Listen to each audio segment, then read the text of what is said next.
For me, the mentorship journey, one of the key principles is authenticity, because, you both have to be so authentic and so real to one another. Is that when you're providing that feedback, that's what kicks in. That feedback to one another is the authentic relationship. And that's where the honesty and the transparency comes through. And the learning is a two-way street, I believe. Often we think, oh, well, the mentor is going to bring all this knowledge and impart it onto the mentee. But quite often, the mentor learns a lot of things from the mentee as well. Linda, I'm going to start with you. What do you think mentorship is in your eyes, and why is it so important for the industry? Thanks, Cassidy. Mentorship is a collaboration between two people, in your case, two women. One who can bring to the table her experience, her years of understanding of how the industry operates. And the other person brings with them an energy, I suppose, a fascination, an inquiring mind. And when the two work together, it can offer the most incredible experience.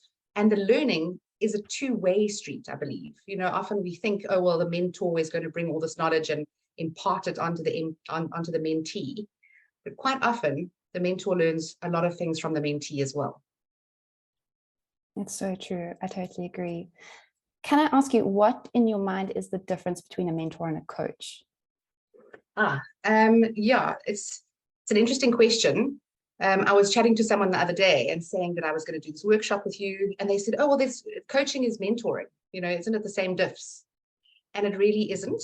In a mentoring relationship, the person who is the mentor comes with a specific set of knowledge and industry expertise that they bring. They develop a rapport with the mentee. They get to know that person. And through that relationship, they build this kind of, a rapport, I would say, between them to help one impart the knowledge onto another. They often give specific insights. They give direction sometimes, suggestions, etc. On the other side, coaching is entirely opposite to that. So in a coaching situation, when I work as a coach, I don't need to know you at all to coach you. I don't need to know or understand your job, your industry, or anything about it. I don't need rapport in order to have an effective coaching relationship. We can go in pretty blank and still be able to effectively coach. And there's certainly no advice given, no direction, no specific guidance. The only thing that coaches do is they offer insightful questions that allow the client or the client to be able to unlock answers for themselves. I love this idea of bringing industry expertise to the table from a mentorship perspective. Koo, why do you think that is so important in this industry specifically? So, for me, mentorship is exceptionally important because the woman that I am today is to all my mentors that mentored me. It actually crafted and molded who I am today, and to a certain extent, the success of who I am as well. So I would like to accredit them for that. But I think I have another passion for mentorship and all women on this call. I would want, and I'm so passionate about this, being a CEO of a company, is that I want to see more women seated around the boardroom table. I want to see more women own their spaces with confidence, and also more women entrepreneurs to be more confident in their businesses as well. So for me, that's where mentorship is exceptionally important. And Koo, what would you say is the difference between a mentor and a manager? There is a massive difference, because I think with a mentor, to Linda's point, a mentor and a mentee, you have a very special relationship. And a manager is more, for me, a transactional relationship. And a mentorship journey, this is how I, from mentoring people and also having mentors, I believe it's a fast track learning experience.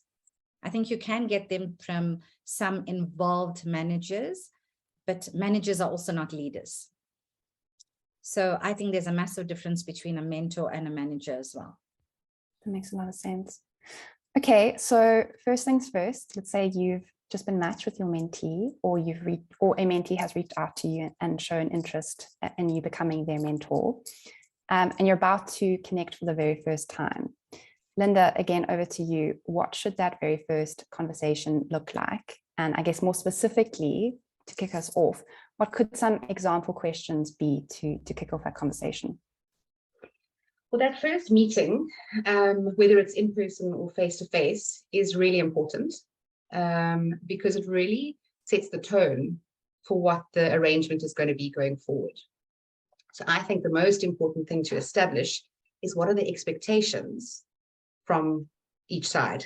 What is the mentor expecting from the mentee, and what is the mentee expecting from the mentor, and what are they expecting to get out of this situation?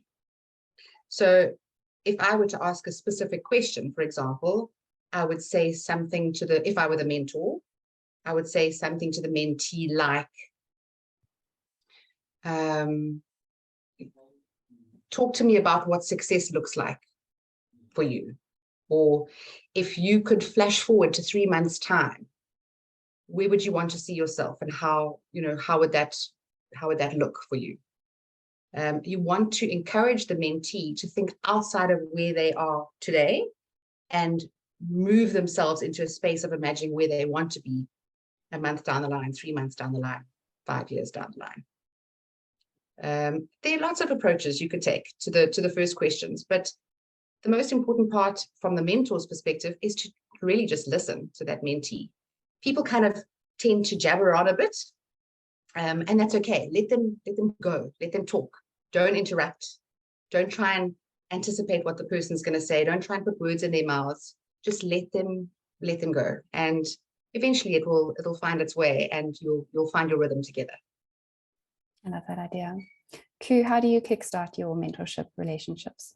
So firstly, I would say, why did you choose me as a mentor? Because obviously they're looking for something from you. So why did you choose me? And what is your objective from me mentoring you? And to Linda's point, it's your objective or your outcomes.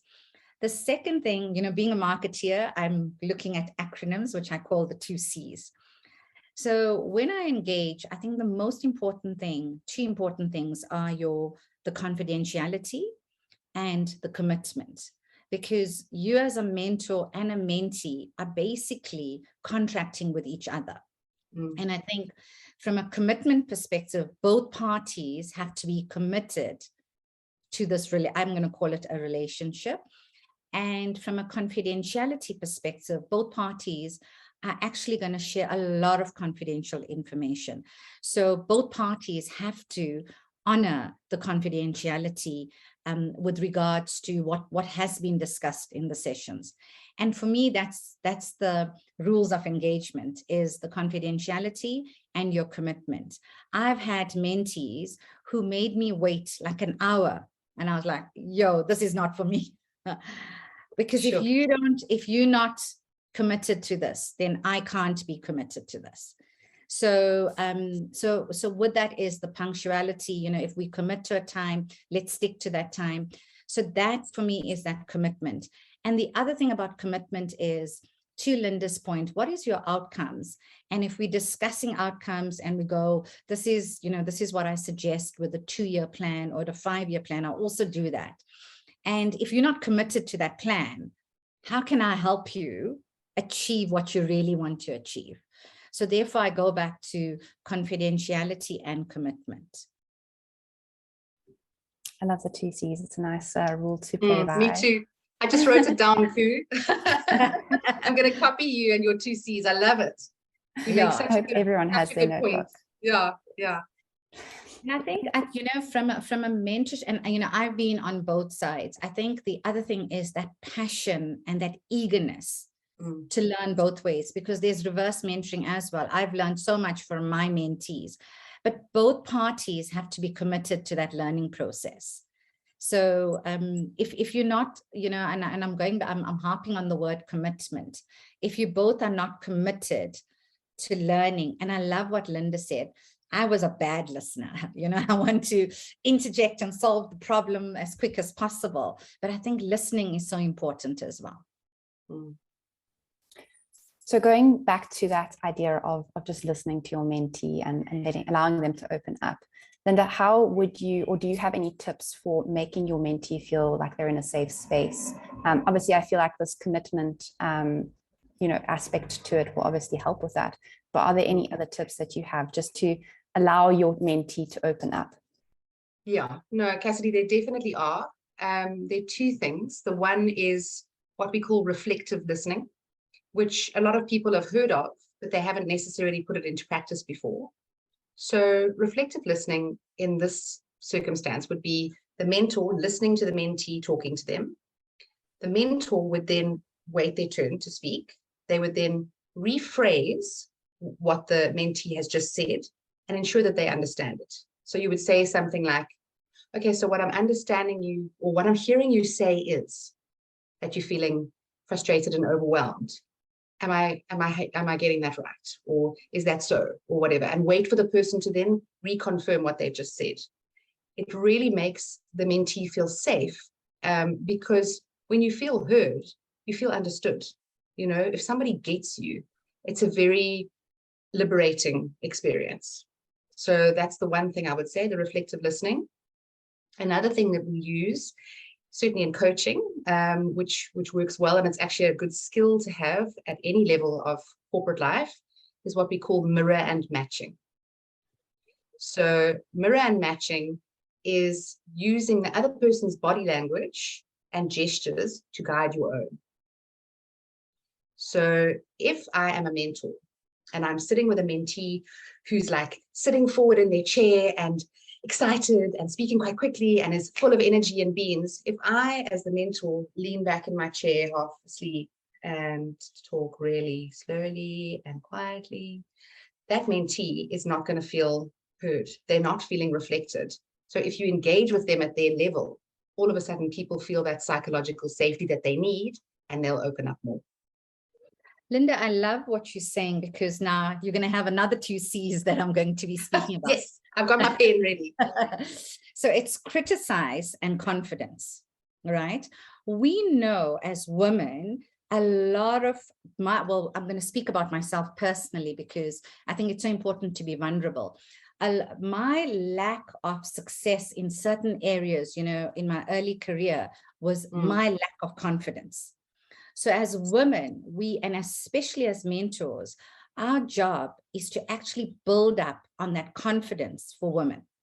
So that's the 1 C as a mentor. I think it's your responsibility is to build up that confidence. And with that comes the criticism as well. We're so quick to criticize and judge other women. And I believe if you're not walked in the shoes, stop judging. And the criticism comes in, and therefore, Linda, I love what you said, is the reframing. I do this to my kids, sometimes you go, why did you do this? And then I go, okay, help me understand. Love that. What was your decision? Yes. And that actually builds, from a criticism perspective, because I think as a mentee, that would switch you off completely. If you're criticizing, how could you make this decision? Or why did you choose that? But if you just rephrase and go, help me understand, how was this decision made? So that's the criticism as mentors we should stop. And from a confidence perspective, if you can feel, and, I always use this in all my other talks. So I'm sorry, I'm not being sexist, but it is true. Some men fake it till they make it, right? But us as women, we are I find us more authentic. And from a confidence perspective, we go, so if you're going for an interview and the HR person or the interview is asking you, have you managed people? And this role involves managing 100 people. And then I find it with my mentees go, oh no, I haven't managed 100, but I've managed 10. Whether you managed 100 or you managed 10, your principles are the same. And I feel that's what breaks the confidence. So from a mentorship perspective, it's so important to build that confidence. Absolutely agree, Koo. I mean, it sounds silly, but there's an exercise that I have done with clients of mine where we practice just saying thank you. So, for example, I say to you today, oh, Koo, absolutely love your blouse. That color is gorgeous on you. As a woman, your instinct is often to go, oh, this, oh, no, it's old. Or, oh, I bought it on sale, right? We don't just say, oh, thank you. Yeah. I love it. Or, thanks, it makes me feel great. And it's the same kind of thing. It's building those confidence through those little exercises and allowing your mentees to practice in a safe space with you. Yeah, and there's another analogy. You're going to love all my analogies and acronyms. It's called PHD. It's called Pull Her Down Syndrome. So as a mentor, we should be refraining from that completely, even as women in a sisterhood or whatever. I find it, I've been in situations where women have pulled me down. So I think as a mentor, we've got to be so, vigilant that we don't pull other women down. So I call it the PhD syndrome.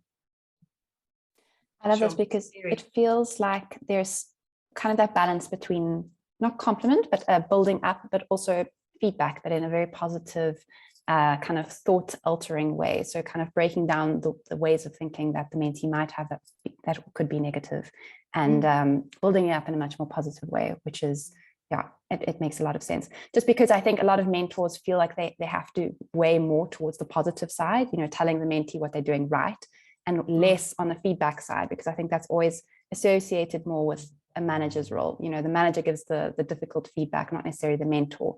But I think that both are really important, the feedback and the confidence building. And I think the way that you framed it, Koo, feels like it can be done both in a really positive building way, essentially. And I think going back to your first question with, how do you go about the mentorship journey?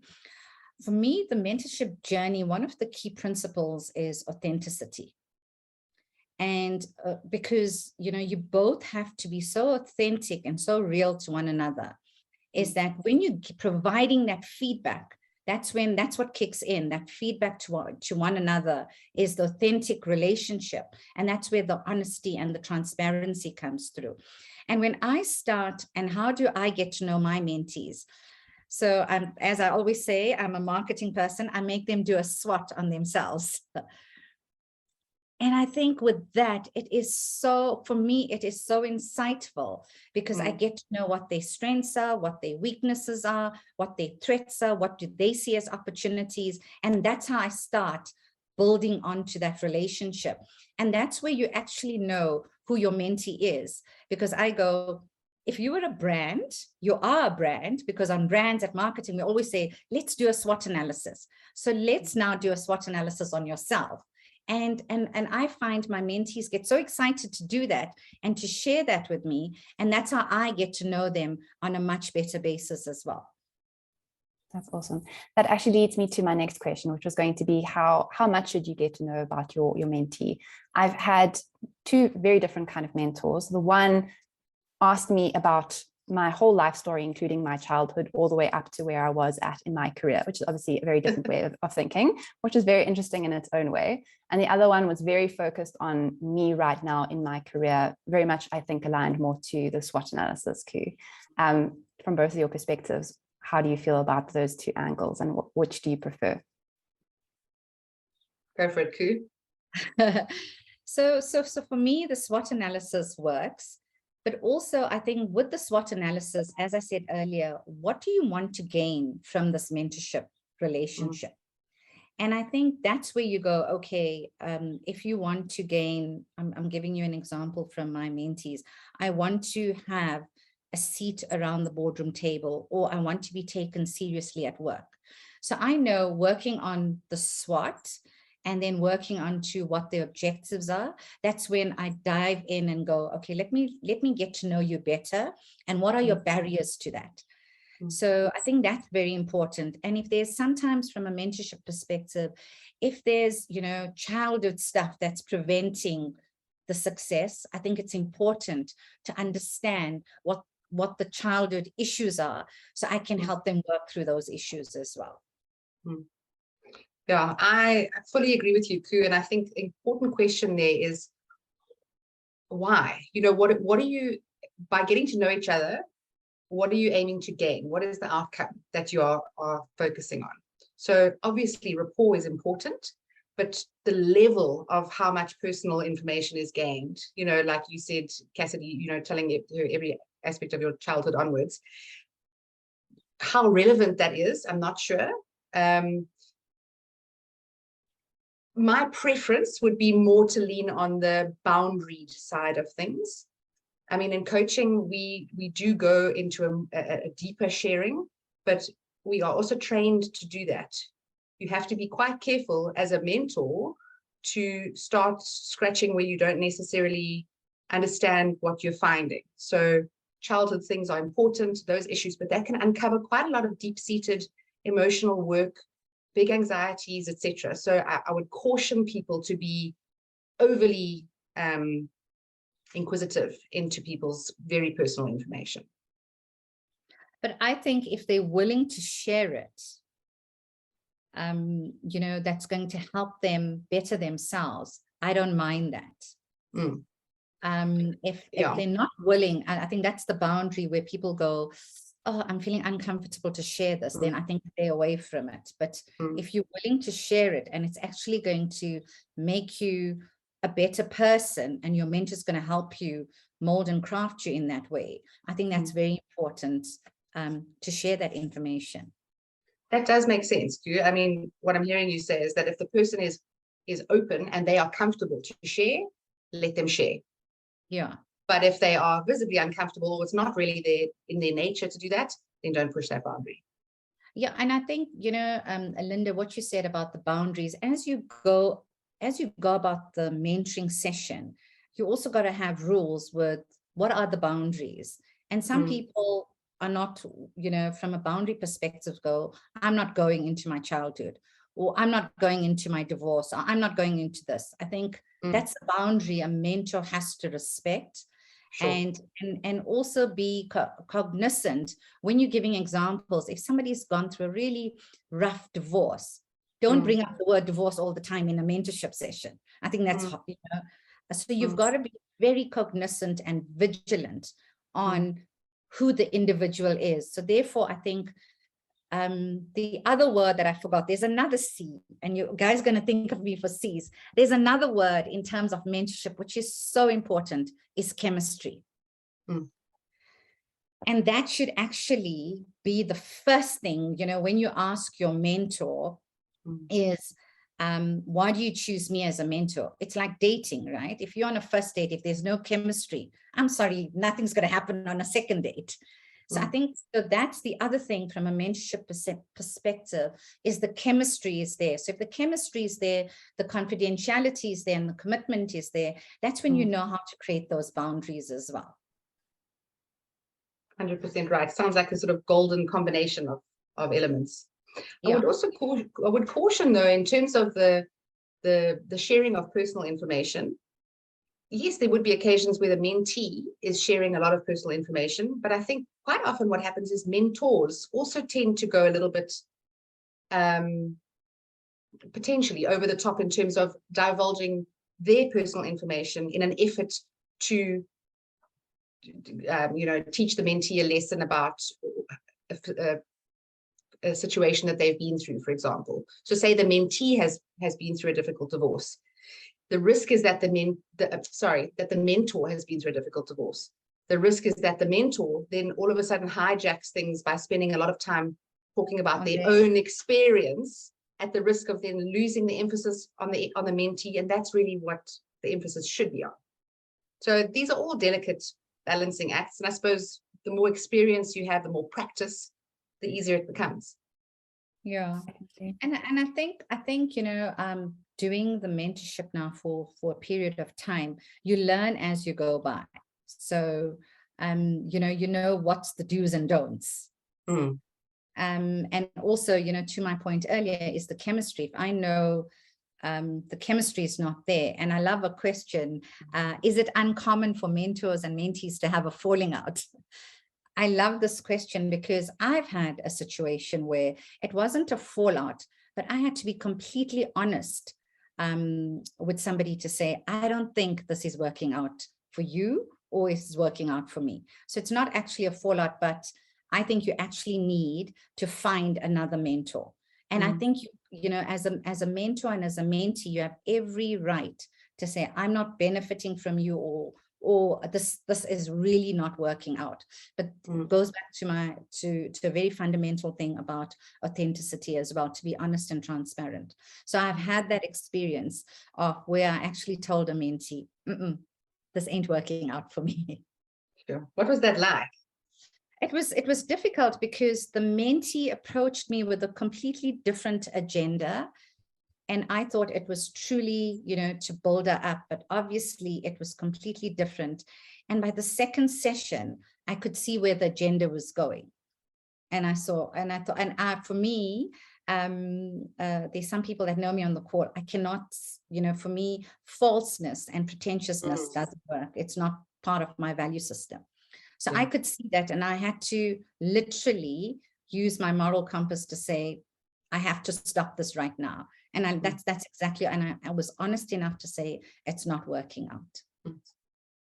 And you must have been so glad that you did. I mean, imagine if you'd said nothing, right? I mean, that would have been totally inauthentic, false to both of you, and then you just let it drag on and it doesn't work. So it was brave. Great way of putting it.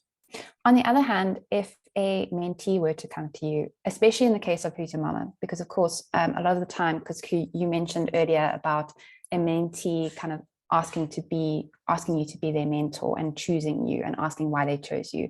In the case of Who's Your Momma, we match our mentees and mentors, and it's a lot about access. You know, you might not know who you want your mentor to be, or you don't know who could be your mentor within the challenges that you're looking to have resolved. In the case where you are matched and your mentee maybe feels that you're not the right mentor, how would you approach that from a mentor's perspective? Because I think a lot of the time the mentor kind of has to be the bigger person in a scenario, if you can tell that your mentee isn't quite feeling it, I guess, in the relationship. So I think the you know, the question would be to the mentee is, what outcomes would you want me to help you with? What's your outcomes? How do I help you achieve those outcomes? And I think as a mentor, if you look at that outcomes and you can see the person's on a different wavelength, and I would do it in the most authentic way to say, unfortunately, I don't think I'm the right mentor to fulfill these outcomes for you. And I think that has to, you know, it's so for me, the first 2 sessions of a mentee and mentorship relationship is the fundamental, because that basically cements your way forward with the mentor and mentee.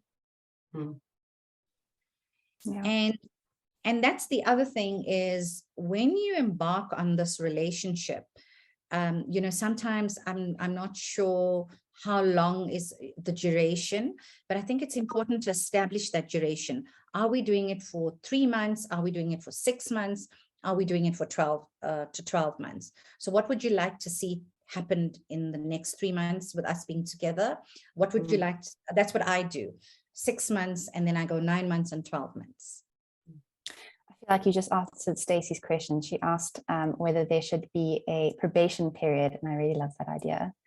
On that note, and I guess looping back a little bit to this idea of boundaries, especially from a mentor perspective, in the Who's Your Momma team, we were recently discussing this concept of mentor versus friend, because I think sometimes a mentor can become a friend, and that's sometimes a rare occasion. But how, or rather, Koo, from your perspective, as having been a mentor very many times, what boundaries do you set? Do you even set boundaries with your mentees like that? I do set boundaries. I mean, I'm not going to expect a call at 12 o'clock, 12 a.m. I hope not. But I think, you know, the boundaries are so important is when it's urgent, you know, I always provide my cell number and my WhatsApp. I am contactable. If it's urgent, you're most welcome to contact me anytime. But, you know, if they're bouncing off stuff, I mean, they've got to respect family time as well. You're not going to take a call at 8 o'clock at night unless it's a planned and a scheduled call. And from my mentee, sometimes, you know, I'll get a call in between some of my meetings saying, it's urgent. I've just had a very, very tough conversation with my boss. Can you help me quickly? And if I'm available, I'll say, give me 5 minutes and I'll come back to you. So I understand the urgency as well, because sometimes your mentee needs you in that tough conversations to guide them through that process. So being the person that I am, I would make myself available to that. A very interesting question from Bonolo, which is, could you start a mentorship relationship off the back of a friendship if you had a friendship initially? I don't know what your thoughts are on that. Either one of you. I'm happy to answer that.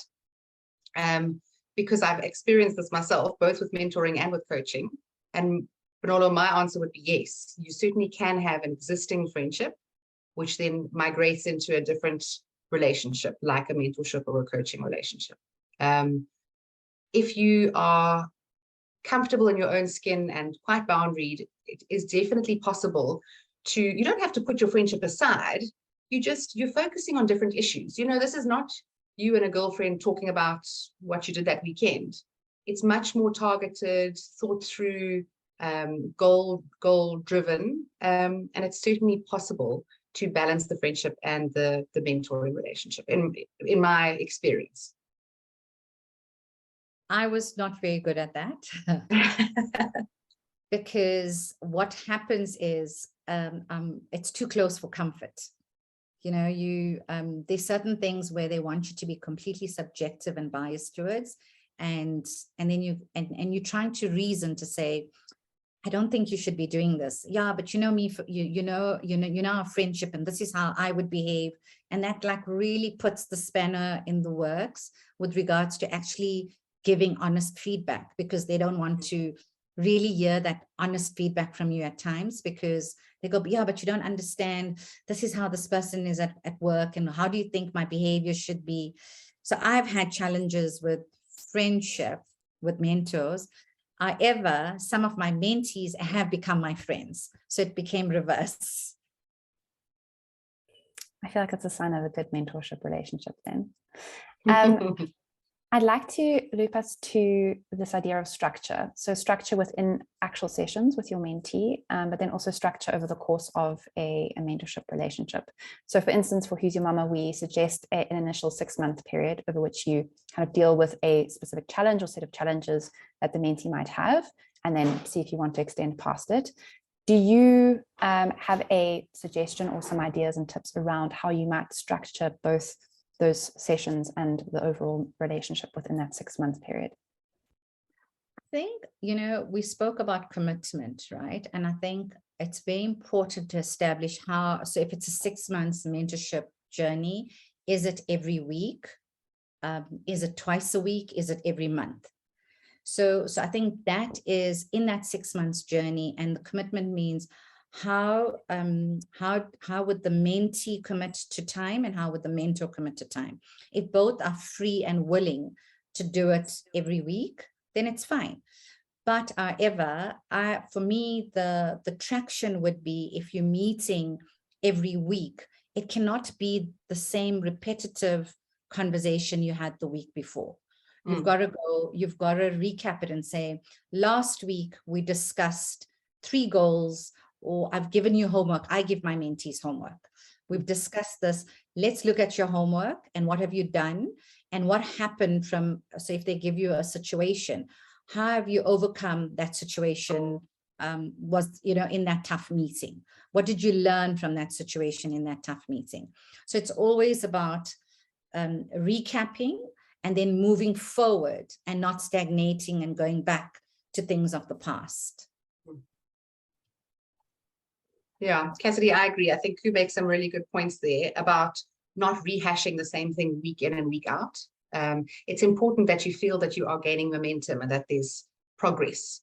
What I would suggest is starting with the kind of big goal. So say you say, okay, initially we've agreed on a 6-month long relationship. At the end of that 6 months, what would you like to see in your life? Or what would you like to see that's different at work, or whatever it is that the presenting concern is for that mentee, and then divide that up into smaller bite-sized goals along the way. So manage those as your kind of milestones en route to the 6 months. And that might, again, like Koo says, depends on, some people are available weekly, others monthly. It'll come down to how often you can see each other, but it needs to be consistent and predictable, not cancelled half the time. I think it must be dreadful to be either a mentee or a mentor who gets battered out the way because something has come up or they can't meet. I mean, life happens, right? So every now and then we would have to move something, but in general, that space needs to be quite sacred and respected. Yeah, it feels very closely connected to this idea of commitment. You're committing to a time that you're both meeting. And that it's two-way. Yeah. Exactly. No, totally. This brings me, I guess, to my next topic, which is mentee-led versus mentor-led. So at Who's Your Mama, we talk a lot about it being mentee-led. In the case of the mentee setting up the first session, coming with their challenges, making sure that they're taking notes about the session, making sure that they're recapping in the next session, as you say, Koo. On the other hand, I know some mentors might want to have that kind of control within a relationship.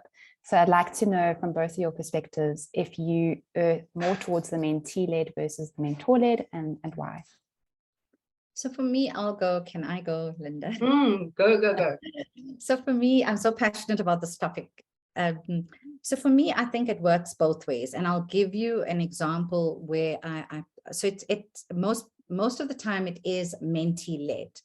But certain times there are conversations and challenges, which I think the mentor, takes the lead. So as I said, if there's tough board meetings, if there's tough performance discussions, I would always phone back and go, how did that meeting go? Do you want to have a quick catch up? Tell me how you're feeling. Or prior to that meeting, I would make contact and I would go, okay, let's go through this again. And after the meeting, so we'd always do a pre and a post to that meeting. So that's where I would lead with it because I'm so passionate about it. But from a mentee perspective, I think the mentee has to lean in quite much more to the mentor. Linda, do you have a different opinion? I improve on it. No, I fully agree. I mean, I think each relationship will have its own, unique flavor.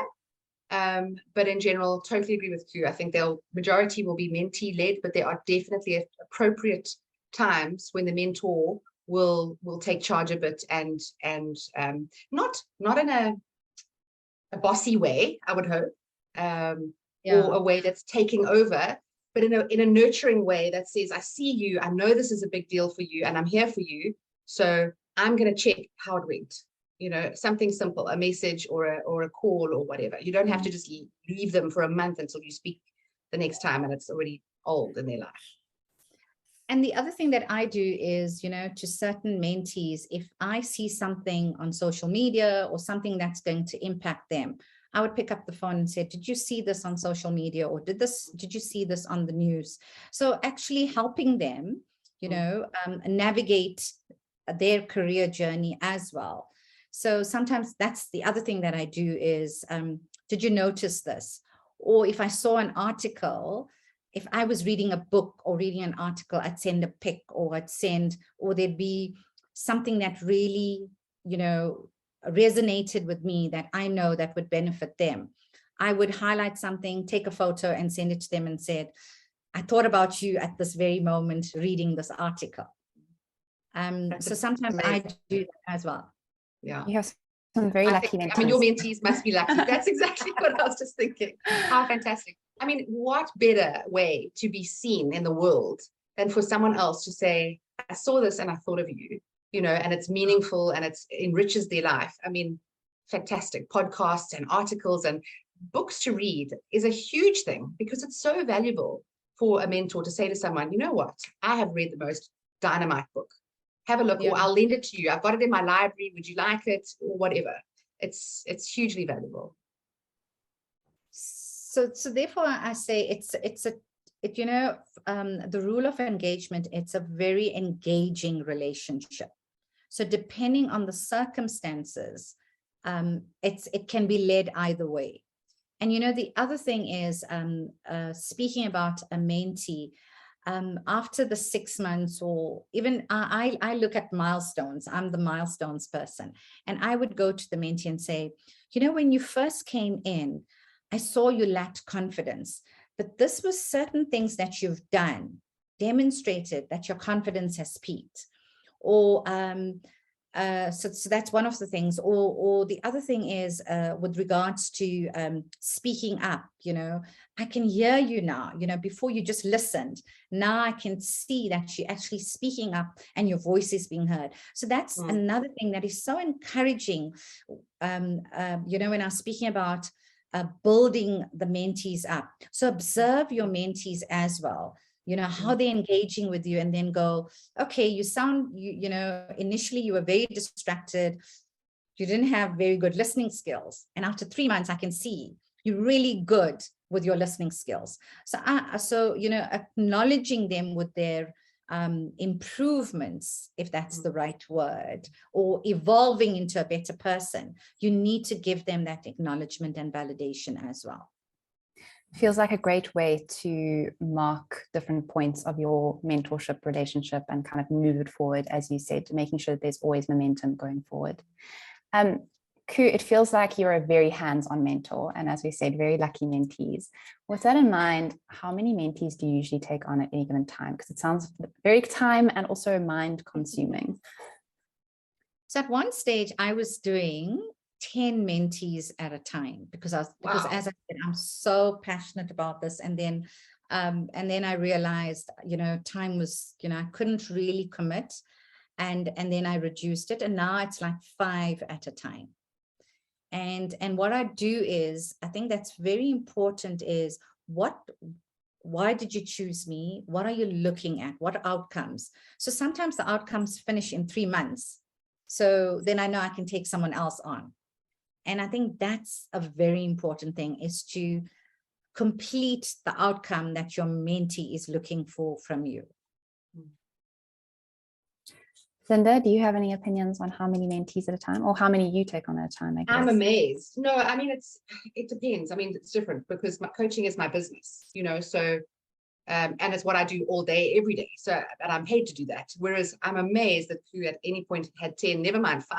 I admire you so much, because it's a full-time gig, you know, and I have no doubt that the way that Koo interacts with her mentees, she will 100% engage with them. For the mere mortals out there, I would certainly not recommend more than 1 or maybe 2, usually, I would think. I don't know what others would think, or others in the crowd who have mentored before, if they also managed quite a few people. But I would think, you know, slowly is probably ideal. I definitely don't think I could take on more than 2. I think, you know, because I am so, you know, being a CEO and going through this journey, and that's why I take this so seriously. For me, it really irked me being one of the women around a boardroom table. It irked me being the only woman around the boardroom table. So if I saw potential, sometimes I would go to somebody and say, I want to mentor you, you know, because I can see potential in you. So that for me, that's where the passion comes in. So I don't mind taking on more people, because I believe my legacy is to see more women succeed in this world. I love it. Koo's like building an army, you know, come on. Bring it on, girl. Join up. I hope everyone is listening. All the mentees, take on all the mentees. And you took my next question right out of my mouth, Koo, just about, I guess, approaching mentees, whether that is encouraged, and it sounds like it very much is. If you see something in someone, to kind of approach them and ask if they want to be mentored. I've done that. I've done that a lot. And Rubeshni is on the call. She knows this, that I go to people and I go, I can see something in you, and you are being knocked down. I'm going to build you up. So I do that. How thrilling for that person. Can you just imagine the experience that mentee has? I mean, that day you're like, oh, mic drop, I'm done. I mean, Koo came to me and said she sees something special in me and wants to mentor me. It's a game changer. Completely agree. Okay, so next question. What are the do's and don'ts as a mentor? I'm going to ask each of you in turn. Linda, I don't know if you wanted to start, just maybe 1 or 2 do's and 1 or 2 don'ts as a mentor. Goodness me. It's difficult. I mean, I'm not one for rules, really. You know, each setup and each relationship is so different. I would say do, as a mentor, keep open-minded. You'd be amazed what your mentee can probably achieve if they just are given enough support and direction. Try not to decide up front how valuable / effective / brilliant they are. Because we all tend, as human beings, we tend to judge quite quickly up front. And I would imagine that every now and then, you know, a mentor will meet a mentee and think, okay, I've decided about you and I haven't really given you a shot. So being open-minded is important. Yeah, being yourself. I love that you talked earlier about that authenticity. There's nothing more important in life really than just being able to be comfortable in your own space, in your own skin, and relate to someone else as, you know, and relate to them where they are at. It's really special. And I think don'ts, Cassidy, gosh, don't make it about you. If you're the mentor, I think that's a great tip. It's about the mentee, you know, let them have their moment. They were there to listen to you, but don't drown everyone out or take over. Or, yeah, just give them their little bit of space, place in the sun. That's all I can think of for now. I'm sure there are lots of things, but that's me for now. I feel like that ties very closely to this idea of listening. Don't make it about you, but listen to the mentee. Koo, what about you? I think I've spoken a lot about it. So for me, is the passion. You know, I am so passionate about women advancement and women empowerment. So as a mentor, you've got to be passionate about mentorship. If you're not passionate about mentorship, don't do it. Because so that's the one do, and I think it's the listening and the confidentiality, and the other thing is I want to see women develop and grow. So you've got to be willing to walk that journey with them. You know, sometimes I feel, you know, as women, and I use this analogy as well, is as women, as soon as, you know, there's lots of potholes, Joburg has a lot of potholes, and a lot of us sometimes fall into that pothole and we don't want to get up because we're so tired, and we go, oh, I'm not going to complete this journey. And I think as a mentor, you've got to be that person that encourages other people. Pick yourself up, dust yourself off, and move in the journey, you know, move to that journey. So from a mentorship perspective is being that encouraging person, being that motivator to say you can do it. And excuse my language because I am going to say it. And there's times having tough conversations. Put your big girl panties on. You can do this. You know, it's having those conversations as well. And that's the do's, is that honesty with everybody. You know, you can do it. Let's do it together.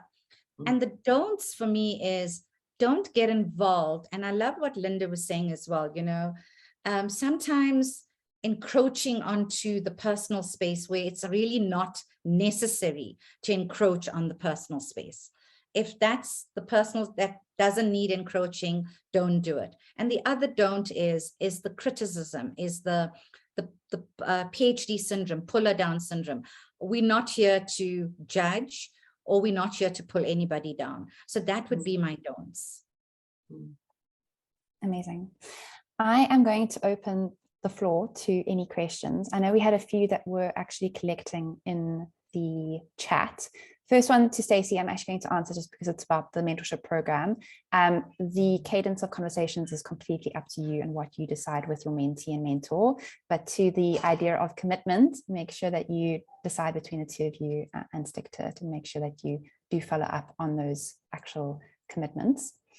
Then Lady T Tandeka asked, does being an unemployed mentor exist to thus later become a successful mentor, drawing from one's previous success in corporate or otherwise also being viewed as valuable to a mentor? Yes, it does. You still have, it doesn't mean whether you're employed or unemployed. You've got lots of things to share. So I don't think your unemployment should create a barrier for you not to mentor somebody. Fully agree. I've been interacting with a gentleman who's in Namibia, and when I first started working with him and coaching him, he was unemployed and he had a wealth of knowledge, but COVID hit him hard and he was retrenched and things didn't go his way. And now, thankfully, he's moved into a new role and he is general manager of a prestigious lodge group. And I can just see the huge amount of knowledge and experience that he has, that he brings to his current team, is amazing. And it makes no difference whether he was unemployed or employed. It's still there. It's all of that is sitting in his brain and ready to be shared. That's an amazing story. And then one from Fatima. Are there any books you recommend we read to help us be better mentors? So there are mentorship books, which, how to become a better mentor, which you could get at Exclusive Books. But the book that I really want to get, which my mentee told me to get this, it's called Arrive and Thrive. So it's 7 impactful practices for women navigating leadership. And it's by Susan McKenty. So if you want that book, that's a book I want to get. I went to Exclusive and I ordered this book. It sounds amazing. Arrive and Thrive. Yeah, Arrive and Thrive. Awesome. I unfortunately don't know any mentee specific books. There are so many amazing books out there about leadership and about personal development. I wouldn't overthink it. If you're not sure where to go, I would just start, even if you're listening to a podcast or reading articles, you can start anywhere from Brene Brown onwards. You will benefit in some way in terms of your own personal growth, and that automatically will benefit your mentee. And talking about books, but I'm speaking from personal experience as well. Being a mentor, you've got to be totally present in that discussion with your mentee. And I think, and living in that moment with your mentee, because sometimes you get so distracted with your mobile, or you get so distracted. So one of the critical things is you both being totally present. If it's an hour slot, you're totally present and you're totally immersive with each other in that hour slot. So that was not a book, it's just a tip. Koo, just linked to that tip. Do you think it's a good idea? Because in a formal coaching relationship, we do this because we contract for a certain number of sessions, and we agree in our contract certain guidelines of not behavior, but interaction. So it is things like, I promise to, be 100% present during that hour. My cell phone will be off, because there's nothing more distracting than, never mind a ringing phone, a vibrating phone the whole time. You might as well pick it up and answer it if it's going to vibrate the whole meeting. Do you think it's necessary in a mentor-mentee relationship to document something like that, or is that a bit too formal? I think you should document something like that, because like a rules of engagement kind of concept. It's the rules of engagement. And I think the best time, if you're speaking about your 2 C's, which is your confidentiality and your commitment. So part of the commitment is, when we're committing that hour with each other, these are the rules of engagement, no cell phones, no disturbances, other people, like, if you're in an office, there's your PA knocking on the door, whatever it is, it's our time together. And I think it's so precious where the mentee also feels, oh, wow, I've got her full attention. Absolutely. So I think that's very important. I think everyone will be happy to hear that we actually link out to a document template for one of those kind of agreements between everyone, which some people like to use and some people don't like to use. So depending on what you want, if you want it in writing or not. Do we have any questions from anyone else that weren't in the chat? Anyone wants to unmute?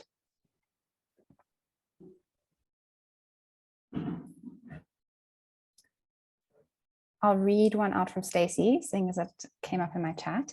Do you think you would be a better manager if you approached the relationship with your employee the same way as you approached mentorship? I agree, you could. I like that. Because I love what, you know, it's authenticity that we've mentioned in the 4 C's. I think, you know, going into a leadership position from a mentor or to a leader, I don't like the word manager. I prefer the word leader, because I think from a leadership perspective, you've got to be an inspirational leader, number one. Number two is you've got to have the ability of having that mutual respect. And that same thing applies to a mentee and mentor relationship. It's the authenticity. It's about having the values. I would never join a company if the values are not aligned to my personal values. So it's your values, it's your moral compass. And being a leader, sometimes you've got to make really tough decisions. And my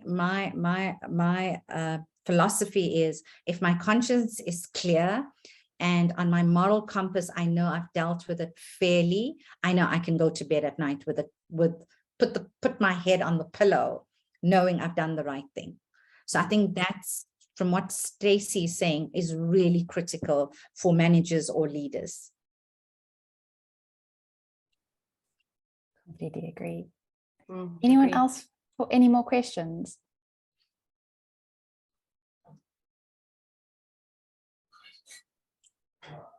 Is there anyone, Cassidy, I wonder if there's anyone who wants to tell us about an experience that they've had personally with being either a mentor or a mentee, and how that went for them, you know, the highs and the lows, if someone's feeling bold. There we go. There's a hand up. There we go. 2 hands. Yay. Sorry, I feel like I've been quite vocal in the chat already. We love it. We love it. Yeah, I've never been part of what I'd call a structured mentorship, but I've been really fortunate to have mentors that have organically become my mentors through working with those people. And I think there is so much that I've learned about how to show up in a workplace that is best for myself and best for those around me, from working with people who have been open to mentoring me. You know, it was never a clear kind of cut, I'm going to be your mentor. It was more these people offering up their advice and their ear to listen to what I had to say and to help me through certain situations that I felt was really so valuable. So I think I just really want to say as well that, you know, outside of any kind of structured mentorship program, I want to encourage people who feel that they can provide those mentorship type services to people that they're working with, because it really does change people's lives. It's changed mine. And yeah, I think it's really beneficial for those around you. I think there's so much value in what Stacey's saying, because it sounds like what she's getting to is that even if you don't have this formal structure in place, mentor, mentee, meet once a week, have your agreed deliverables, etc., there can still be this really beneficial relationship existing, right, between the two people. And as you say, it's good to encourage people to offer that. If you know that you have something to bring to the party, put it out there. You don't have to offer it in a formal way, but you can certainly be the one who is putting your hand up to share with those around you. And it feels like if you're not superhuman like Koo, who can take on 5 mentees at a time, it's your way of spreading more of that mentor power to more mentees. Bonolo, do you want to tell us your story? Hi there. Yes, I think I alluded to it in my question, but in my experience, I'm relatively young in terms of the industry that I'm in, but I've had the opportunity to, first of all, gain a friendship with a lot of people who are significantly older than me, but establish my space within the digital marketing aspect of things, to be able to, I'll say, educate the older generation in terms of my expertise. So it's been quite interesting in balancing that in terms of first developing a relationship with them, with the subconscious anticipation of them subsequently becoming my mentor, only to be approached by my management team to become their mentor and showing them how to use my set of expertise to their benefit. So I think there are a lot of ebbs and flows that go about with the mentee and mentor relationship. And there's this particular experience where I've had to say, I don't think I should use the word mentor, for this particular person. I should use the term accountability partner, because at the end of the day, as much as I'm giving them certain insights and expertise, they're also providing me with a world of knowledge that I'm not necessarily privileged or privy to. So it's been quite an interesting experience, also being quite new in this regard as a mentor. It's just one of those things that I've had to kind of sit back and, as you said, Koo, fake it till you make it. And just become the person that eventually I know I'll sit and I'll look at my younger peers who have started as, I'm a copywriter by profession, so who have started as a copywriter in the past year or 2 years during COVID, of course, and teach them what the people who have subsequently become my mentees have also taught me. So it's quite a sorry for my background sound. So sweet. What a lovely, happy little song being sung there. Yes, that's just my 2 cents. Thank you, ladies, very much for your insights. Thanks, Bonolo. That's awesome. It's amazing. Rubeshni, do you want to tell us your story? Hi, everyone. I've had the privilege of having Koo as my mentor. So listening to her, it's extremely inspirational. And to you as well, Linda, thank you for all the insights. One of the things when I joined, started working with Koo as a mentor as well, as working with the same company, the one thing that also worked for me was that I took a lot of the insights from being a mentee and had the privilege of also mentoring on Pakama. So all the lessons learned and, the guidance of Koo, it actually works both ways, because you start building yourself up and you become more confident. That it allowed me to do the mentoring side of it, under guidance of Koo, and then going on to Pakama. And I think I did 2 sessions on Pakama, 2 rounds of mentoring. So it does work both ways, because you get both sides of it, in that I'm privileged to have a good mentor, but also give back from a mentee perspective as well. So thank you. That's amazing. And it just keeps that cycle going. How brilliant is that? Yeah. I think it's so important to pay things forward, because, I've been fortunate as well. I took mentorship in my late 20s, where I took mentorship really seriously. So I think, paying it forward is so important. And the other thing is, the one thing that I've learned from the mentorship sessions that I've had as well is, what could you say to your younger self? And if you ask yourself as a mentor that question, pass that learnings on to your mentees. I mean, I would have done so many things differently if I continuously asked myself, what would I say to my younger self?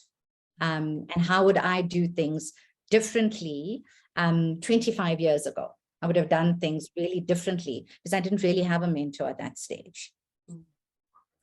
I have 2 questions that came out of all of this. So the first question is, do you believe that a mentor needs to be older or have more experience necessarily? I think it loops back very nicely to what Bonolo was saying, where she's maybe chatting to her peers, but she's able to offer advice in a mentorship capacity. And she's not necessarily older with more experience. So I would certainly say you don't need to be older necessarily. And experience can look like a lot of different things. Life experience is not the same necessarily as work experience or industry experience or project experience. So as long as the person who is the mentor or the accountability partner, as Bonolo said, or was it Stacey? I can't remember who said that it could rather be called an accountability partner, is the person who, under those circumstances, is taking the lead, then I don't think age is material at all. I also don't think age has anything to do with it, because mentoring has so many different levels. There's peer-to-peer mentoring. There's a, I call it reverse mentoring. I've learned so much from my younger mentors, because that's reverse mentoring as well. And from a mentoring perspective, sometimes your mentor serves different purposes. So you don't only have to have one mentor. Maybe there's a mentor from a work perspective or a career perspective. Maybe there's a mentor from a spiritual perspective, and maybe there's a mentor from a family motherhood perspective, or or just a female to female perspective.